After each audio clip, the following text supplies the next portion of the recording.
La Trinidad es la doctrina que enseña que Dios es uno en esencia, pero a la misma vez está presente eternamente en tres divinas personas, conocidas como Padre, Hijo y Espíritu Santo. Cada persona es plenamente Dios, coeterna, coigual, consustancial, sin dividir la esencia divina ni confundir a las personas. Ahora yo hago un alto aquí porque yo traigo esta enseñanza en la mañana de hoy. En las últimas semanas ha habido un gran debate teológico debido a que se está dando una teología que parece nueva, pero es vieja la disertación de la famosa cuadridimensión de Dios, donde niega la Trinidad, más bien está queriendo traer un Dios que se manifiesta en tres personas sumando cuatro dimensiones.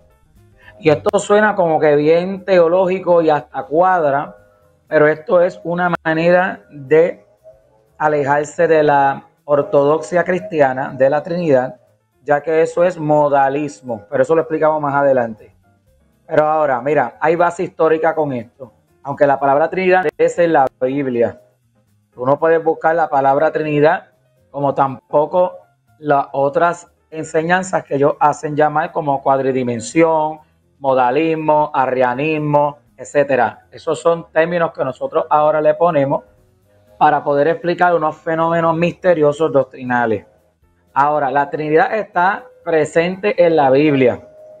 En el Nuevo Testamento vemos que cuando Jesús es bautizado, vemos a Jesús en las aguas, la voz del Padre se escucha desde el cielo y el Espíritu Santo desciende en forma de paloma, ¿verdad? Se personifica en forma de paloma para que todos los presentes puedan ver la Trinidad.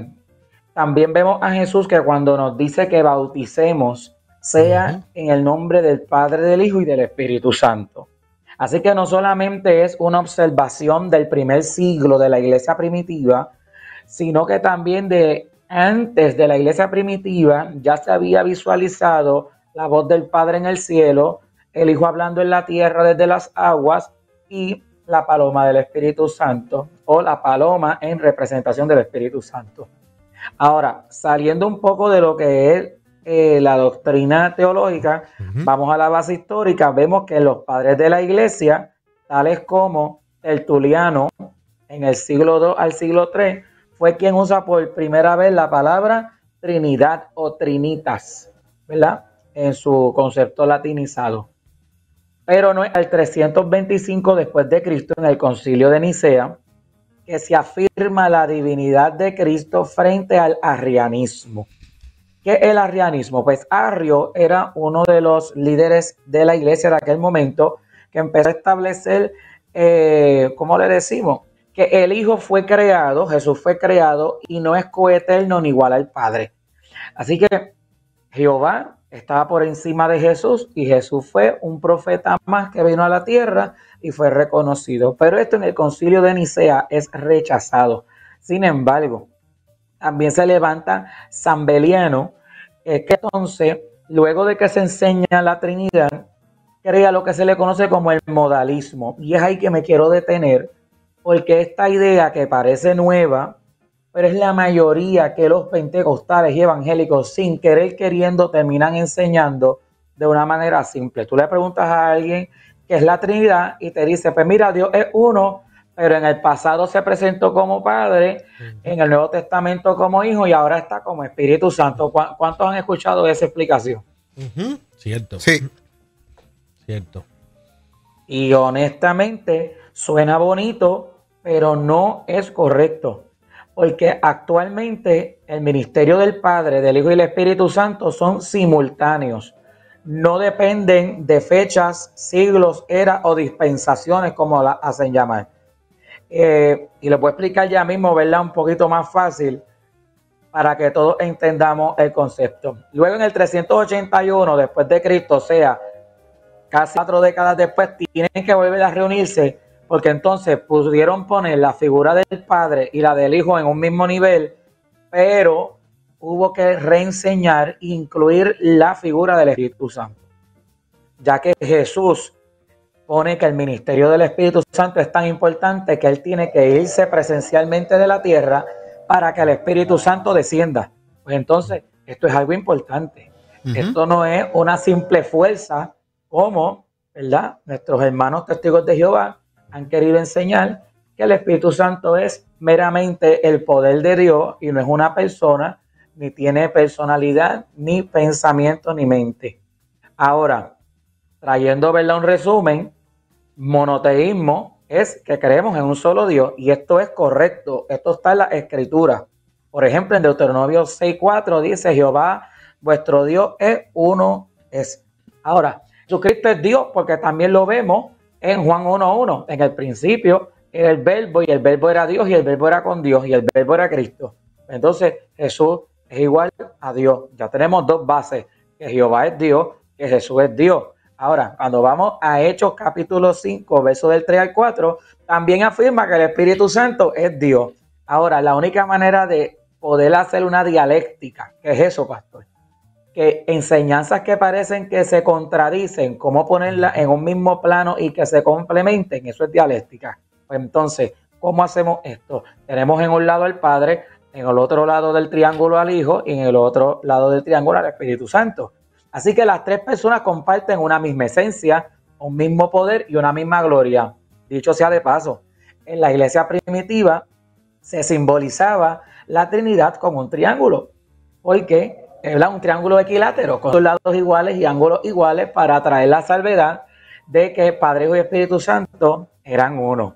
¿Cuántos han escuchado este ejemplo? Y aquí es que vamos a rajar cabezas un poquito. Este ejemplo que dicen que Dios es como el agua y que cuando estaba en forma de líquido, eso es el Padre. Cuando está en forma de sólido, es el Hijo. Y cuando está en forma gaseosa, es el Espíritu Santo. Eso suena bien bonito, pero tampoco es correcto utilizar ese tipo de analogía, porque está alineada al modalismo, que dice que Dios es una sola persona que se ha manifestado por tiempo. Sería imposible decir que el agua pueda estar simultáneamente presente como sólido, líquido y gaseoso. No es posible.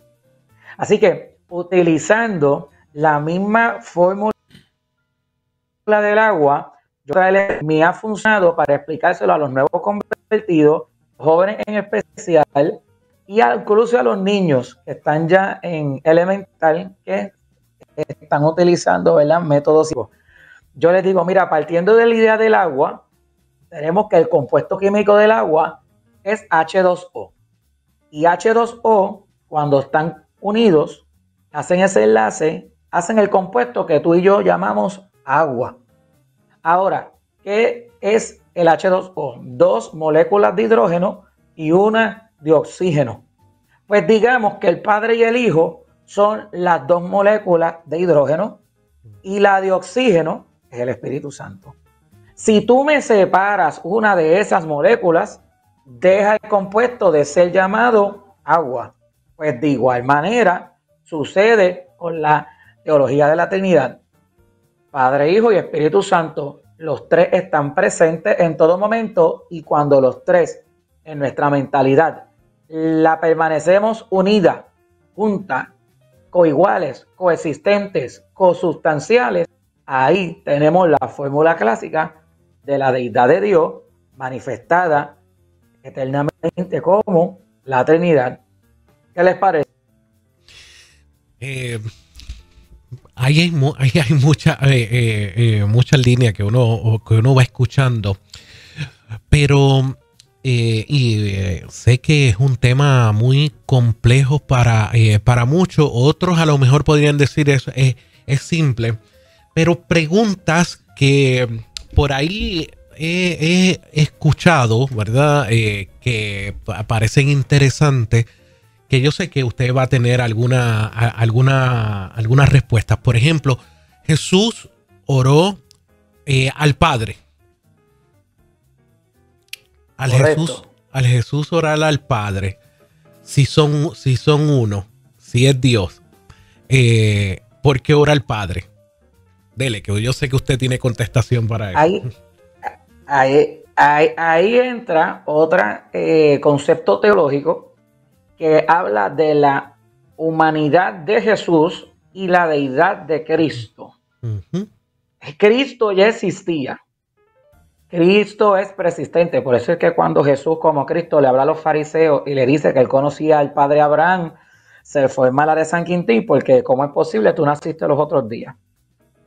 Ahora, lo que es creado y engendrado en el cuerpo de María, en el vientre de esta hermosa mujer, es el cuerpo de lo que conocemos como Jesús.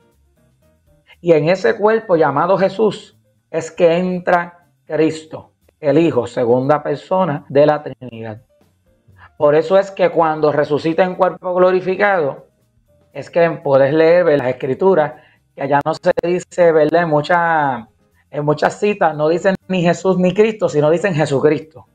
Pero este nombre de Jesucristo no se da hasta luego de la resurrección, para poder entender el concepto. Incluso el nombre de Jesucristo, ¿verdad? Es un concepto teológico de que el Jesús hombre, al ser resucitado, ¿verdad? El cuerpo, el vehículo, forma parte ahora entonces de la imagen de Cristo. Por eso es que Jesús decía, el que me ha visto a mí, ha visto al Padre. Por eso es que cuando Satanás tiene el encuentro con Jesús en el desierto, dicen, ¿verdad?, los del pensamiento antiguo, que se les parecía a Adán. Y por eso en el libro de los Hebreos habla del postrer Adán. Recordemos que Adán fue creado a imagen y semejanza de Padre, Hijo y Espíritu Santo, pero quien tiene la visibilidad es Jesús, es el Hijo. Eso lo vemos en Génesis 1, 22 al 26. Él dice, hagamos al hombre a nuestra semejanza. Pero no es durante todo el transcurso de la Escritura que el único que tiene rostro visible ante la humanidad es Jesús. Así que viene ahora Jesús y viene entonces el postrer Adán, que por eso es que él se le conoce a Hebreos como el quinto evangelio, porque Mateo, Marcos, Lucas, Juan te dicen lo que Jesús hizo en la tierra, pero Hebreos te dice lo que Jesucristo está haciendo en el cielo. Así que cuando Jesús ora al Padre, o incluso dice, Padre, por favor, demuestra que tú estás conmigo para que la gente sepa, es porque Jesús se despojó de su divinidad. Y eso lo vemos que el apóstol también lo enseña, que dice, no escatimó su linaje, se despojó de sí mismo para como ser humano vencer el pecado y vencer a Satanás, para darnos un mensaje, sin utilizar 1% de la deidad divina, sino que utilizó su identidad humana con las Escrituras para poder vencer a Satanás. Por eso es que también la Escritura dice que fue tentado en todo, pero sin pecado. Y habrá quien diga, pero es que Cristo no podía pecar. Bueno, Cristo no podía pecar, pero Jesús sí. Porque todos somos seres, al ser seres humanos, tenemos una alta vulnerabilidad o tendencia a pecar. Así que cuando Jesús está hablando al Padre, lo que está es dándonos testimonio que si Jesús, aún teniendo la identidad de Cristo en su interior, oró, ayunó, se congregó, pagó los impuestos, alábalo si te atreves, hacía todo lo que tenía que hacer, es para que nosotros también lo sigamos. Él nos dejó el ejemplo, recordando también que Él no vino a abrogar la ley, sino a vivirla, a interpretarla, para que nosotros juntamente con Él podamos vencer. Sí. Ahí hay que plantear el que se manifiesta también el proceso de las tres divinas personas, ¿verdad? El Padre, el Hijo y el Espíritu Santo, ¿verdad? Cuando uno entiende ese concepto,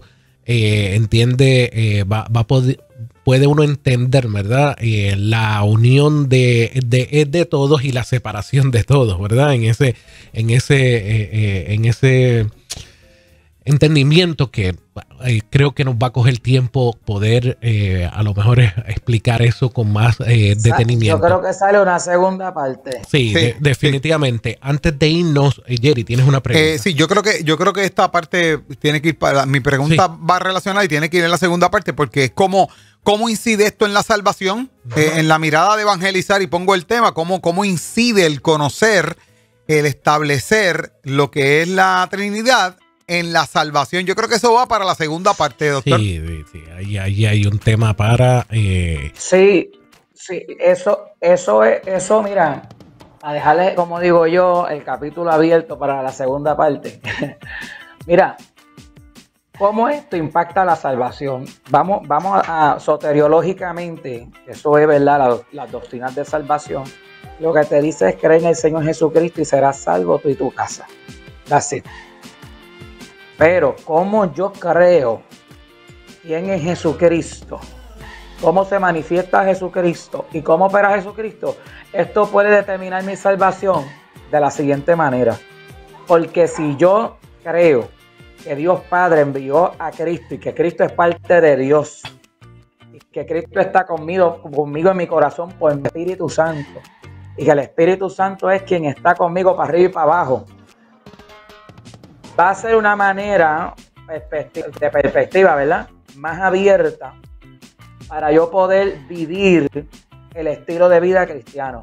Versus, y usted, ¿verdad?, ve cómo viven los modalistas y sus only, ¿verdad?, nuestros hermanos pentecostales unicitarios o apostólicos, que ellos creen solo en Jesús, que Jesús en el antiguo se mostró como Padre, luego como Hijo, luego como Espíritu de Jesús, ¿verdad? Y que es la misma persona, claro, y que el nombre es Jesús. Y por eso bautizan a todo el mundo otra vez en el nombre de Jesús. Entonces todo se centra en Jesús.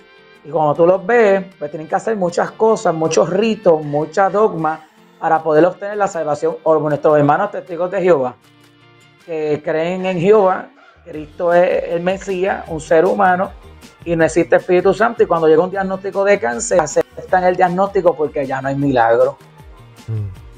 Están creyendo en Cristo estas dos comunidades de fe. Están creyendo en Jesús y solo Dios puede juzgar esa salvación. Pero cuando nosotros entendemos la Trinidad, se nos hace un poco más liviana la carga espiritual para poder seguir hacia adelante y decir gracias porque no estoy solo. Tengo el paquete completo, Padre, Hijo y Espíritu Santo.